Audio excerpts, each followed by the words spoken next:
할렐루야. 우리 설 연휴에도 이렇게 현장에서 혹은 또 영상으로 예배의 자리를 지키시는 여러분들에게 하나님의 은혜와 예비하신 복들이 넘쳐나길 소망합니다. 이렇게 저희가 영상으로 만날 때쯤이면 저희 선교팀도 이제 마다가스카르에서 있는 그 현지 교회에서 예배를 드리고 있을 듯 합니다. 이제 내일부터 본격적으로 이제 마다가스카르의 선교 일정을 보내게 되고요. 또 2월 7일 인도 뭄바이에서 짧은 일정이지만 저희가 하루 동안 선교 일정을 보내고 2월 8일 호치민에 도착하게 될 예정입니다. 선교 일정 마쳐지는 시간까지 우리 성도님들도 함께 선교팀을 위해서 기도해 주시기를 부탁드리겠습니다. 이번에 특별히요, 저희가 처음으로 한 번에 두 나라의 선교지를 가게 됩니다. 하나님께서 또 우리 선교팀에게 어떤 것을 보여주실지, 저희가 들어야 하는 것은 무엇일지, 또 품어야 할 마음은 무엇인지 이번 선교 일정 가운데 성령님의 인도하심에 민감하게 반응할 수 있는 일정이 되길 저희들이 바라고 있습니다. 저희가 보통 1년에 한 번 혹은 많게는 1년에 2번 정도 이렇게 해외 선교를 다녀오게 됩니다. 한번 선교 일정을 계획하면 짧게는 한 3개월 전부터, 길게는 6개월 전부터 기도하면서 또 현지에 계시는 선교사님과 연락하면서 필요한 것들을 준비하거든요. 일주일에서 한 열흘 정도의 선교 일정을 보내기 위해서 저희가 오래전부터 기도하면서 수많은 물품들, 또 비자, 또 선교 비용 등을 준비합니다. 그렇게 오랜 기간 선교를 위해서 준비하고 선교 일정을 다녀오게 되면은요, 짧게는 한 주 정도, 길게는 막 한 2, 3주 정도의 온몸의 극심한 피로감과 근육통을 느끼게 되더라고요. 젊은 저도 이런 선교 일정이 쉽지 않은데 올해 86세가 되신, 86세가 되신 담임 목사님은 말할 것도 없을 거예요. 저희들 앞에서는 잘 표현은 하지 않으시지만 오랜 비행시간과 또 대기시간, 또 선교지에서 빡빡한 그 일정들을 모두 소화해내시면 정말 온몸이 부서질 정도로 육체의 고통을 느낄 때도 있지만, 그러면서도 매년 이렇게 선교를 떠나시는 이유는 그것이 하나님께서 나에게 주신 사명이라고 여기시기 때문일 거예요. 얼마든지 미국에서 자녀들에게 섬김을 받으면서 편하게 노후를 보내실 수도 있지만, 그런 삶을 선택하지 않으시고 하나님께서 부르시는 그날까지 내 몸이 다 닳고 닳을 때까지 하나님께 쓰임받다가 하나님 앞에 서기를 원하시는 그런 삶을 선택하셨기 때문이죠. 그런데 담임 목사님도 목회를 시작하면서 처음부터 이렇게 아프리카 지역을 집중해서 선교해야겠다, 그런 생각을 하신 것은 아니 듯합니다. 목사님도 한평생 선교를 하시면서 지내셨지만 대부분은 공산권 국가, 중국이나 소련 혹은 우즈베키스탄 등 이런 공산권 쪽으로 선교를 많이 다니셨거든요. 그러시다가 이곳 베트남에 오셔서 이제 베델 교회를 개척하시고 베트남 선교도 함께 하시면서 어느 순간부터 가장 어렵고 또 가장 힘든 나라가 어디일까 그렇게 기도하면서 생각하는데 아프리카 선교에 대한 마음이 조금씩 생겼던 것 같아요. 제 기억으로는요, 아마 베델 교회가 한 7년 8년 정도 되었을 때, 그때부터 목사님께서 이 아프리카 선교에 대한 비전을 성도들과 공유하시고 나누기 시작하는 걸로 제가 기억하고 있어요. 그러니까 지금으로부터 약 한 12년 13년 전이니까 목사님 연세로 약 72세, 한 73세 정도 되었을 거예요. 어찌 보면 보통 사람들로 따졌을 때 그 나이면 이제 다 은퇴하고 편안한 노후를 계획하면서 어디 뭐 여행이나 다니고 아니면 노인정에 가서 장기나 두면서 시간을 보낸다든지, 그것도 아니면 뭐 손주 봐주면서 손주 유치원이나 학교 픽업하는 거 도와주거나, 좀 건강하면 뭐 등산이나 하러 다니면서 그렇게 하루하루를 보내는 나이가 그 나이 아니겠습니까? 그런데 목사님은 그 연세에 젊은 사람들도 가기 꺼려하고 힘들어하는 아프리카 선교를 마음에 품으시고 하나님 앞에 기도하셨던 것이죠.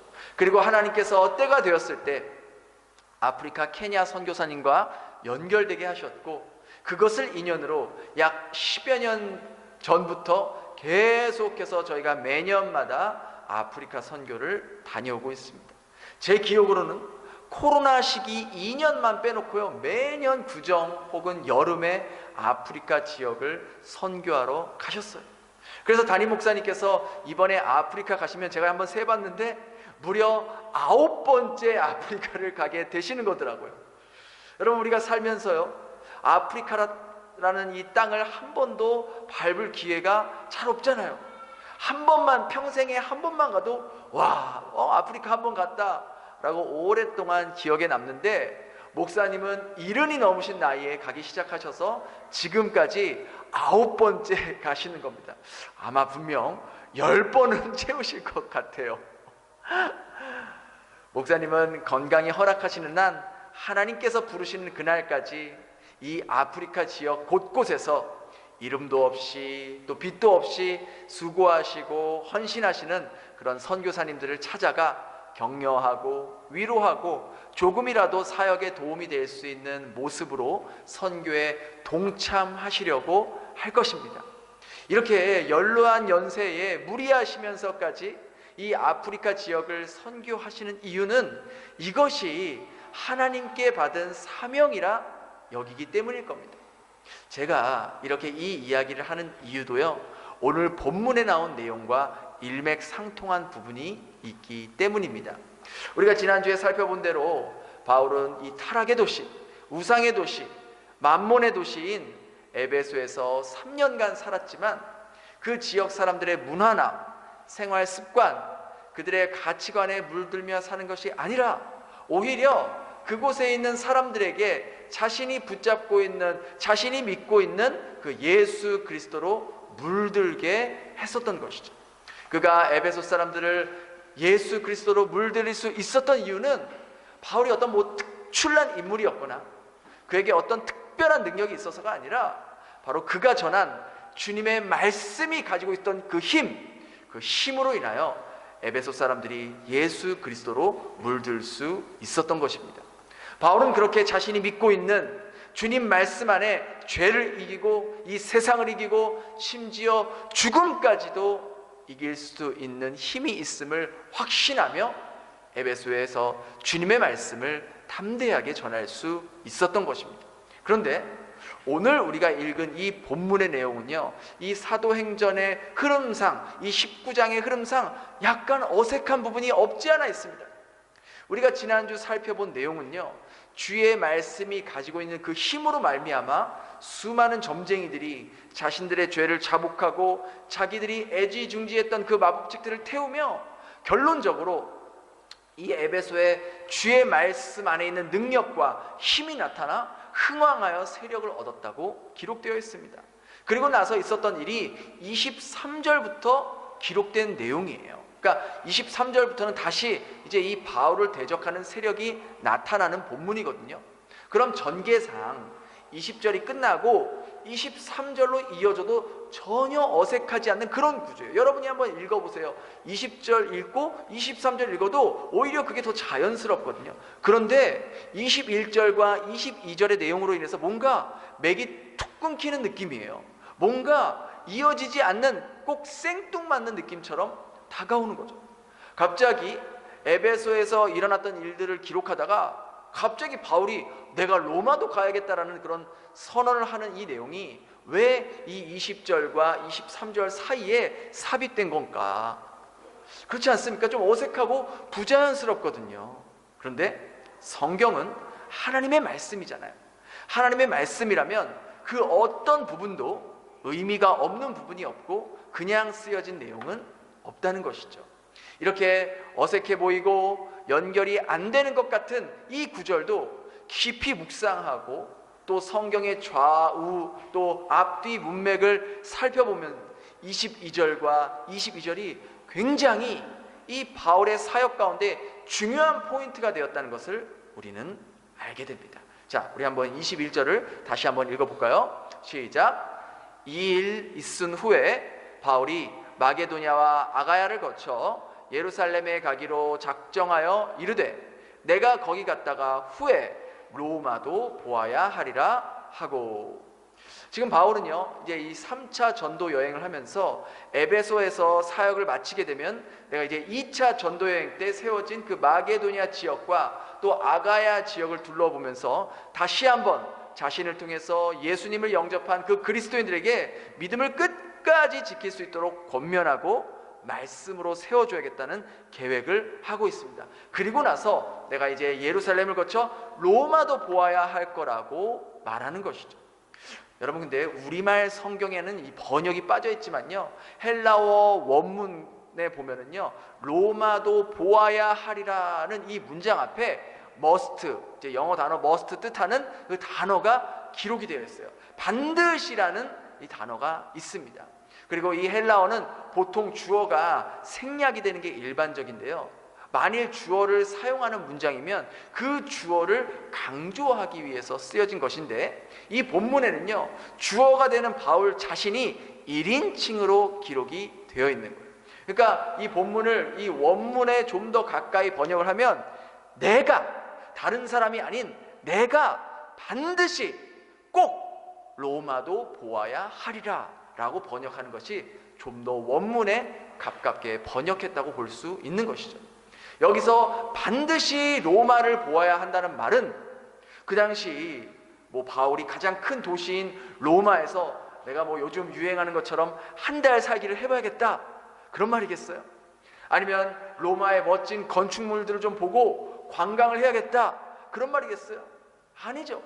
바로 로마 제국의 수도인 그 로마에 가서 자신의 남은 인생을 복음 전파하는 일에, 예수 그리스도를 전하는 일에 사용하겠다는 말 아니겠습니까?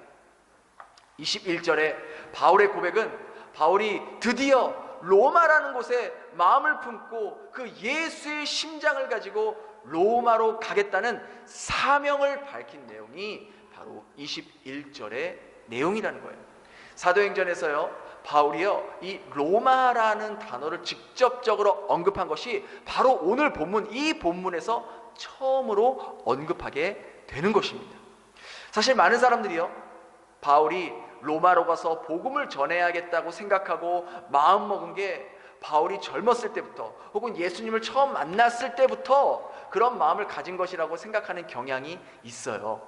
사도행전 끝에 보면 바울이 로마도 갔고 로마서도 쓰고 또 자신의 서신서에 로마로 가야 하는 일들에 대해서 언급된 기록이 내용이 많이 있어서 바울은 마치 예수님께 부름 받았을 때부터, 예수님을 만났을 때부터 내가 로마로 가야겠구나, 그런 사명을 받았다라고 생각하는데 그렇지 않다는 것이죠. 오늘 본문에 비로소 바울은 복음을 로마에도 전해야겠다는 그 마음과 비전을 품게 되었답니다. 이것은 바울이 예수님을 믿은 지 시간이 많이 지나 20년 정도 지나서야 로마에 대한 마음을 품게 된 셈인 거예요. 바울이 약 20대 한 중반에서 후반쯤, 그때에 이제 다메섹에서 예수님을 만났다고 가정하면 지금 본문의 시점은 이제 바울이 약 40대 중반 혹은 말쯤이 지나서야 로마에 가야 한다는 비전을 가지게 되었다는 거예요. 2000년 전 그 당시에 평균 수명이 60세도 안 된다는 것을 감안했을 때 바울은 거의 노년이 돼서야 로마로 가야겠다는 마음을 품게 되었다는 거예요. 그리고 21절에요, 우리말 번역에 또 빠져있는 아주 중요한 부분이 있는데, 헬라어 원문에는요 바로 성령 안에서라는 말이 있다는 거예요. 영어 버전인 킹 제임스 버전에도 이것이 번역이 되어 있는데, 또 NASB 버전에도 in the spirit이라는 이 단어가 분명하게 기록이 되어 있어요. 그러니까 우리 한글 성경에 이 중요한 단어가 빠진 것이 굉장히 아쉽더라고요.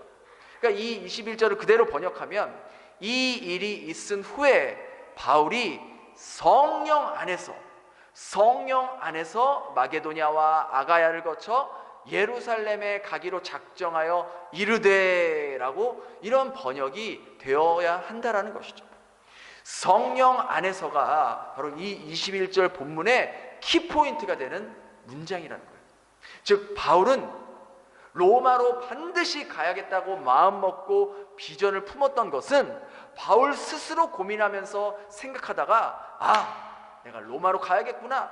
거기는 사람도 많고 대도시니까 복음을 전하면 더 효과적이겠구나. 거기서 교회를 세우면 교회가 성공하겠구나 라는 그런 의미가 아니라 성령께서 그에게 로마에 대한 마음을 주셨고 품게 하셨고 로마로 가라는 사명을 주셨음을 우리는 비로소 발견하게 된다는 것을 이 21절에서 이 성령 안에서라는 구절을 통해서 우리가 보게 된다는 거죠. 다시 말해 바울이 로마로 가겠다는 그 비전은 바울의 개인의 비전이 아니라 주님께서 바울을 부르시고 또 바울을 통해 하시고자 하시는 일을 분명하게 보여주신 주님의 비전이라고 말할 수 있는 것이죠.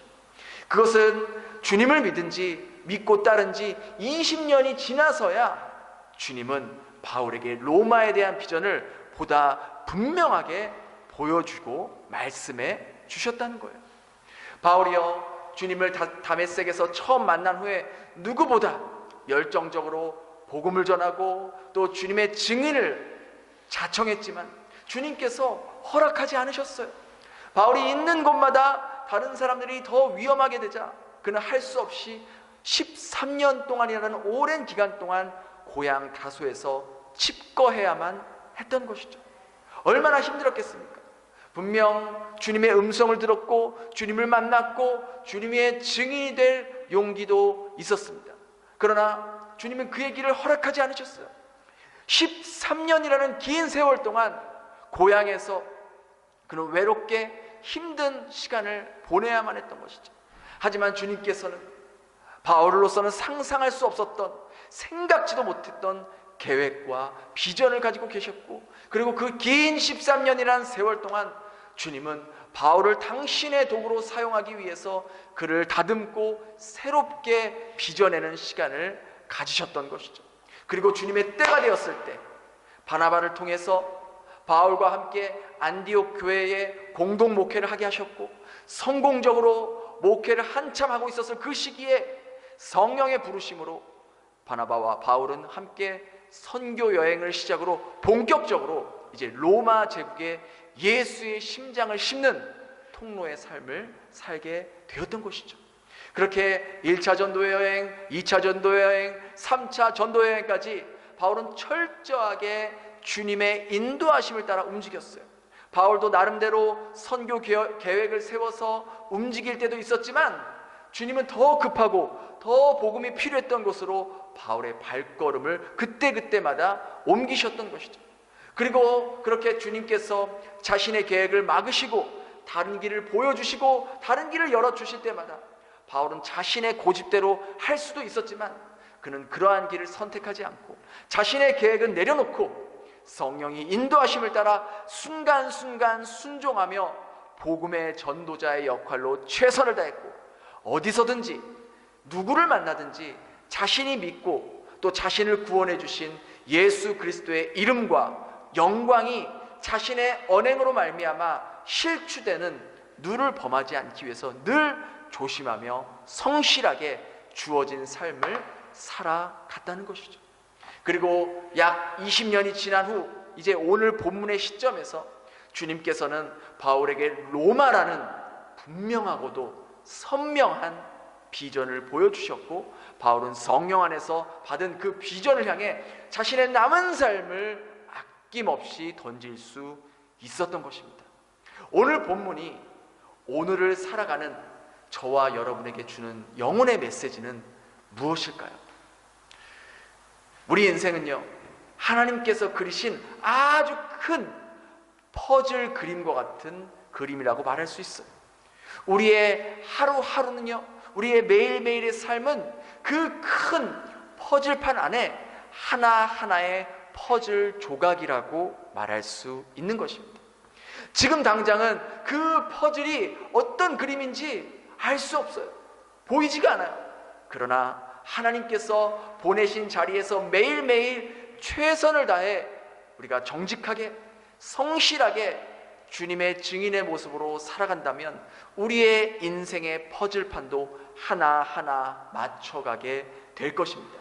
그리고 그렇게 하루하루의 퍼즐을 맞춰가다 보면 주님께서 정하신 때에, 주님의 때에 주님의 비전을 분명하고도 선명하게 발견하는 날이 분명히 오게 된다는 것이죠. 바울 역시 주님을 만나고 20년이 지나서야 반드시 로마로 가야 한다라는 그 주님의 비전을 발견하게 되었고, 그 비전을 위해서 자신의 목숨도, 자신의 전생에도 던질 수가 있었던 것입니다. 하나님께서 내게 주신 비전은 뭘까? 나는 잘 모르겠는데, 지금까지 하나님을 믿고 살아왔지만 나를 향한 비전은 발견하지 못했어. 나를 향한 계획이나 나를 향한 비전이 그런 거나 있는 걸까? 나는 그저 평범한 직장인인데 나에게 무슨 특별한 비전이 있겠어? 아니, 나는 그냥 그저 평범한 주부인데 무슨 나를 향한 특별한 계획이 있으시겠어? 이러다 그냥 뭐 늙다 죽는 거지 뭐. 내가 무슨 선교사도 아니고 목회자도 아니고 나에게 무슨 뭐 특별한 무슨 비전이 있겠어? 여러분, 이렇게 쉽게 단정 짓지 마세요. 우리가 날마다 하나님 앞에서 살아가는 마음으로 정직하게, 성실하게, 죄에 대해서 단호하게 살아간다면 우리는 날마다 하나님이 그리신 그 큰 퍼즐판 안에 하루라는 퍼즐 조각을 하나하나 끼워 맞추게 될 것이고, 언젠가는 그 퍼즐판은 분명히 여러분의 눈과 영혼이 밝히 볼 수 있는 하나님의 비전으로 우리에게 다가오게 될 거라는 것이죠. 그렇다고 여러분, 우리가 비전을요 야망으로 착각하면 안 됩니다. 비전과 이 야망은 미래 지향적인 관점에서 볼 때는 비슷해 보일 수 있어요. 제가 세상 사전으로 이 비전이라는 단어를 쳐보니까 이렇게 나오더라고요. 미래에 대한 구상, 내가 원하는 모습의 미래상, 그렇게 나와 있지만 이것은 성경이 말하는 비전과 다른 비전입니다. 세상이 말하는 비전은요, 나로부터 시작되는 거예요. 내가 원하는 것, 내가 달성하고 싶은 것, 내가 바라던 나의 모습이나 나의 그러한 이상적인 삶에 대해서 말하고 있는 거예요. 그래서 뭐 청소년 세미나나 청년 세미나에 가보면 뭐 청년이여 비전을 가져라, 비전을 품으십시오, 그렇게 말합니다. 하지만 이건 엄밀히 성경이 말하는 비전이 아니라 세상의 야망입니다. 야망의 시작은 바로 나로부터 시작되기 때문에 그 시작과 동기가 선하다 할지라도 그 야망을 이루기 위해 점점 나 중심적인 사람이 되어가게 되고요, 나와 반대되는 사람이나 반대되는 의견을 내세우는 사람은 없애버리게 되는 거예요. 여러분, 세상을 보세요. 야망을 가진 사람은요, 시간이 지나면 지날수록 자기의 야망을 현실화하기 위해서 수없이 많은 사람들을 고통 속으로 집어넣으면서도 이것은 더 큰 대의를 위해서 어쩔 수 없는 희생이다라고 포장합니다. 히틀러의 야망이 수많은 유대인들을 지옥의 고통 속으로 밀어넣었고, 폴포트의 야망이 수많은 캄보디아의 서민들을 죽음으로 몰아넣었고, 북한의 김일성, 김정일, 김정은의 야망이 수없이 많은 선량한 북한의 시민들을 죽음으로 몰아넣고 있지 않습니까? 여러분, 비단 이렇게 비극의 역사의 중심에 있는 사람들만, 그들의 야망만 다른 사람들을 고통 속으로 밀어넣을까요? 가족 안에서도 남편의 야망 때문에, 아내의 야망 때문에, 부모의 야망 때문에, 자식의 야망 때문에 온 가족이 고통을 당해야 하고 수많은 시간과 인생을 허비하게 만들고 있지는 않습니까? 나의 야망 때문에 내 아내가 여전히 고통스러워하고, 나의 고집 때문에 내 남편이 오랜 기간 힘들어해야 하며, 나의 야망 때문에 자녀에게까지 그 아픔과 피해가 고스란히 전해지는 그런 삶을 살고 있지는 않습니까? 결국 죄로 오염된 인간의 본성으로부터 시작된 이 야망은 이루어지면 이루어질수록, 그 야망이 커지면 커질수록 자신의 인생뿐만 아니라 다른 사람, 내 주변의 인생까지도 파괴하는 모습으로 변질되게 된다는 것이죠. 그러나 성경 관점에서의 비전은 나로부터, 내 마음으로부터 시작된 것이 아니라 바로 위로부터, 하늘로부터 오는 것이 비전입니다. 하나님께로부터 온다는 것은 구체적으로 바로 하나님께서 하신 말씀을 통해 와야 한다라는 것이죠. 기록된 말씀을 묵상하며 그 말씀 안에서 오랜 기간 하나님과의 깊은 교제 속에서 하나님과의 영적인 주파수를 맞추며 하루하루 살아갈 때, 하나님은 하나님께서 정하신 때에 분명하고도 선명하신 말씀으로 하나님께서 원하시는 것이 무엇인지, 하나님께서 나를 통해서 궁극적으로 하시길 원하는 것이 무엇인지를 보여주신다는 거예요. 야망이 이루어지면 이루어질수록, 커지면 커질수록 나와 주변 사람들의 인생을 해치고 고통 속에 빠지게 한다면, 비전은 이루어지면 이루어질수록, 비전이 커지면 커질수록 내 인생은 물론이고 점점 많은 사람들을 살리고 회복시키는 모습으로 이루어지게 된다는 것이죠. 그래서 정말 중요한 것은 우리가 하나님의 비전을 알기 원한다면 다른 그 어떤 것보다 하나님을 나의 비전으로 삼아야 한다는 것이죠. 하나님을 나의 비전으로 삼은 사람만이 어떤 상황과 어떤 환경 속에서도 매일매일 하나님께서 그리신 그 인생의 퍼즐판 안에 최선을 다해서 하루라는 퍼즐 한 조각을 맞춰 나갈 수 있다는 것입니다. 아마 이 말씀을 듣고 계신 분들 중에서 어쩌면 지금 새로운 도전을 해야 하는 분도 계실지 몰라요. 이제 제2의 인생을 맞이하면서 어떻게 준비하며 살아갈까, 어떻게 내 제2의 인생을 하나님께서 보시기에 기뻐하시는 인생으로 만들어 나갈 수 있을까 고민하는 분도 혹 계실지 모르겠어요. 그렇다면 오늘 말씀이 살아계신 하나님께서 여러분에게 직접 하시는 말씀, 생생한 하나님의 음성으로 받을 수 있기를 바랍니다. 바울은요, 이 세상의 부귀영화가 아니라 예수님을 자기의 비전으로 삼으셨어요. 그리고 그 예수님께서 인도하시는 대로 매일매일 자신의 인생의 퍼즐판에 하루하루 최선을 다해 살아갔습니다.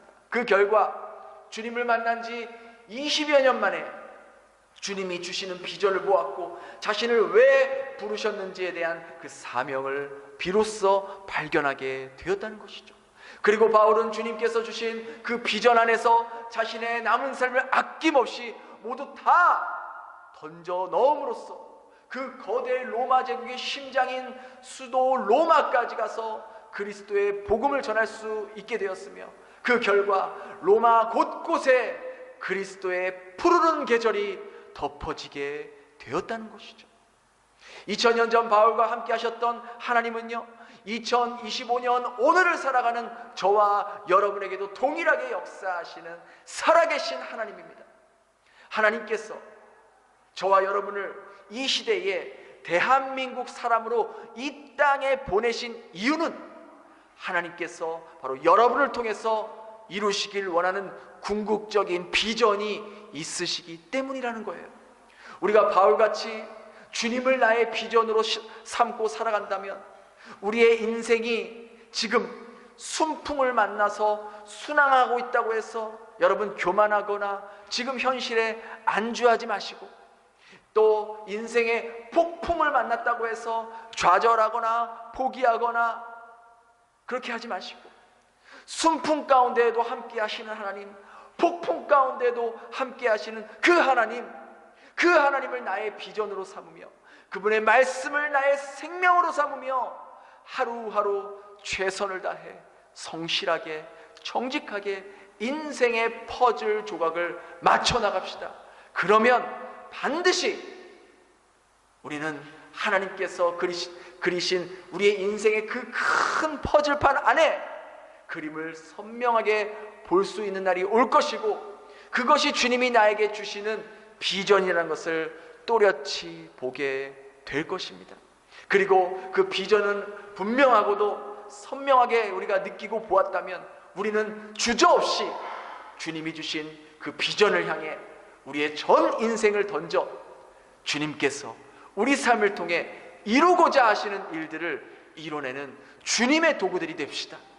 그러한 삶을 살면 살수록 나 자신뿐만 아니라 나의 가족, 나의 동료, 나의 주변 사람들까지 살려내고 회복시키는 진정한 비전의 사람들이 될 것입니다.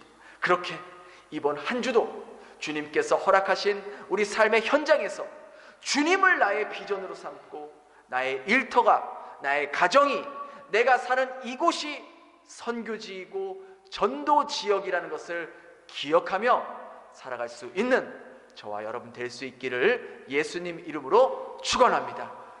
우리 함께 이 시간 찬양하면서 기도하는 시간 갖도록 하겠습니다.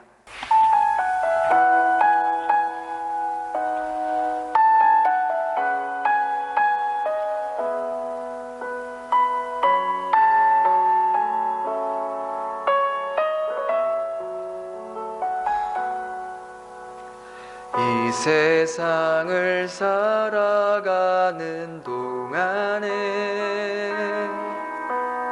나의 힘을 의지할 수 없으니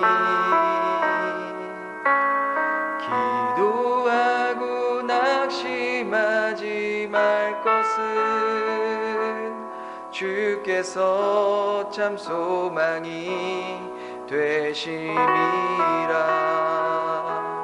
하나님의 꿈이 나의 비전이 되고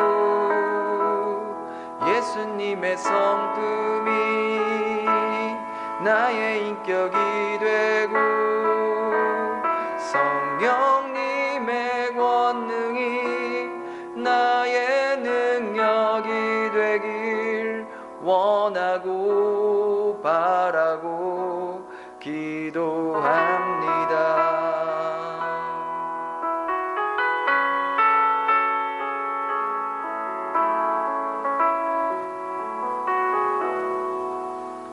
이 세상을 살아가는 동안에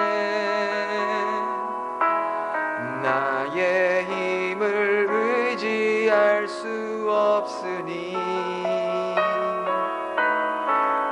기도하고 낙심하지 말 것은 주께서 참 소망이 되심이라. 주의 길을 걸어가는 동안에 세상의 것 의지할 수 없으니 감사하고 낙심하지 말 것은 주께서 참 기쁨이 되심이라. 하나님의 꿈이 나의 비전이 되고 예수님의 성품이 나의 인격이 되고 성령님의 권능이 나의 능력이 되길 원하고 바라고 기도합니다. 우리 이 시간 그렇게 함께 말씀을 기억하며 함께 기도했으면 좋겠습니다. 그동안 나는 얼마나 많은 세월과 시간들을 야망에 사로잡혀 살아오느라 주님께서 주신 이 귀한 생명을 허비했는지 우리 이 시간 이렇게 돌아보았으면 좋겠습니다. 저희들의 어리석음과 저희들의 욕심과 하나님이 없었던 꿈들을 용서하여 주시옵소서. 이제는 오직 하나님만을 저희들의 비전으로 삼아 하나님께서 그리신 그 큰 그림에 매일매일 성실하게 살아가는 그러한 삶이 될 수 있도록 도와달라고, 주님 안에서 비전을 보게 하시고 주님 안에서, 말씀 안에서 비전을 발견하게 하시고 나와 내 주변 사람들을 해치고 고통 속으로 몰아넣는 세상의 야망이 아닌 나와 내 주변 사람들을 살리고 회복시키는 하나님의 비전의 사람들로 만들어 달라고 우리 시간 그렇게 함께 기도하겠습니다. 기도합니다. 하나님, 그렇습니다. 오늘 말씀을 기억하면서 저희들이 기도합니다. 정말로 살아오면서 저희들이 많은 세월을 야망에 사로잡혀서 그렇게 살아왔던 저희들을 용서하여 주시옵소서. 저희들의 욕심과 하나님이 없었던 그러한 꿈들을 꾸며 살아왔던 무지한 저희들을 용서하여 주시고, 이제는 오직 하나님만을 저희들의 비전으로 삼는 삶이 되게 하여 주시옵소서.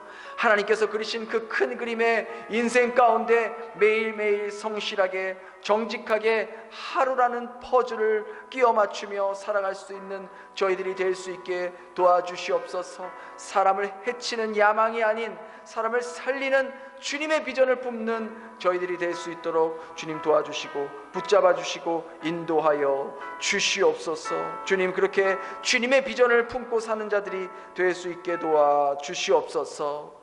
우리 이 시간 한 가지 더 함께 기도하기를 원합니다. 우리 아프리카 선교 일정을 위해서 또 함께 기도했으면 좋겠습니다. 마다가스카르와 인도 선교 일정을 보내고 있는 우리 선교팀 가운데 성령께서 함께하여 주시고, 또 선교지에도 하나님의 놀라운 역사와 은혜가 넘치는 일정이 되게 해달라고, 악한 영이 틈타지 못하게 해달라고, 질병과 사고와 영적인 공격으로부터 주님께서 막아주시고 하나님이 영광받는 선교 일정이 될 수 있게 해달라고 이 시간 다 같이 통성으로 함께 같이 기도하겠습니다. 기도합니다. 하나님, 이 시간 또 마다가스카르와 또 인도 선교 일정 가운데 주님 함께하여 주시옵소서. 아버지, 선교지에서도 놀라운 하나님의 역사가 넘칠 수 있게 도와주시옵소서. 아버지, 가는 선교팀이나 보내는 선교팀이나 한마음 한뜻이 될 수 있게 도와주시고, 선교 일정 가운데 악한 영 틈타지 못하게 하여 주시고, 아버지 선교사님과 우리 선교팀에게 성령으로 충만케 하여 주시고, 아버지 악한 공격들을 막아주시고 질병과 사고로부터 주님 함께 막아주시고 여호와 일에 예비하시는 하나님의 놀라운 일하심을 경험할 수 있는 일정 되게 하시고, 저희들이 보아야 될 것을 보게 하시고 들어야 될 걸 듣게 하시고 품어야 될 건 품게 하셔서 또 돌아와서 우리 베델 식구들에게 그곳에서 역사하시는 하나님의 놀라우심과 크심을 함께 나누며 주님을 높이는 시간 되게 주님 도와주시옵소서. 온전히 돌아오는 시간까지 주님께서 함께하여 주시옵소서.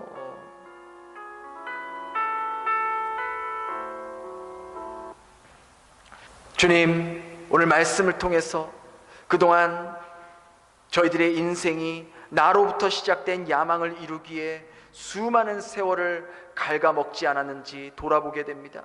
저희들의 욕심과 고집과 야망 때문에 우리의 배우자와 자녀들과 부모에게까지 고통을 안겨주며 살아왔던 저희들의 무지를 용서하여 주시옵소서.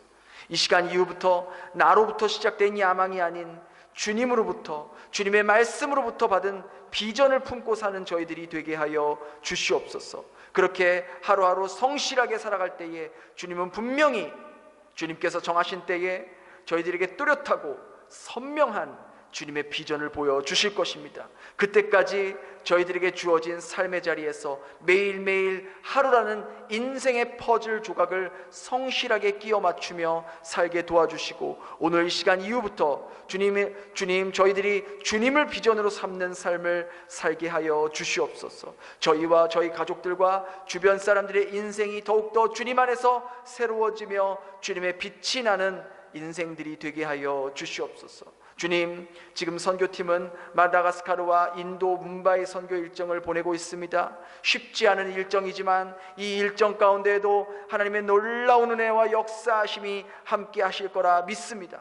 연로하신 담임 목사님 영육간의 강건함으로 함께하여 주시고, 함께 동행하는 김진희 집사님과 저에게도 함께해 주셔서 저희 선교팀이 주님께서 보여주시는 것들을 보게 하시고 꼭 들어야 할 것들을 듣게 하시고 품어야 할 마음을 품게 하셔서 호치민에 돌아와 우리 성도들에게 그곳에서도 역사하시는 하나님의 놀라우심을 함께 나누며 하나님을 높이는 공동체가 하게 되게 하여 주시옵소서. 이제는 독생자 아들까지 보내주신 하나님 아버지의 무한하신 은혜와 우리를 위해 십자가에 못 박혀 죽으시고 부활하신 예수님의 사랑과 성령의 교통하심이 오늘 나와 예배드리며 나로부터 시작된 야망이 아닌 하나님으로부터 받은 비전으로 살아가겠다고 다짐하며 돌아가는 주의 자녀들 머리 위에 이제로부터 영원까지 함께 하시길 예수님 이름으로 축원합니다. 아멘.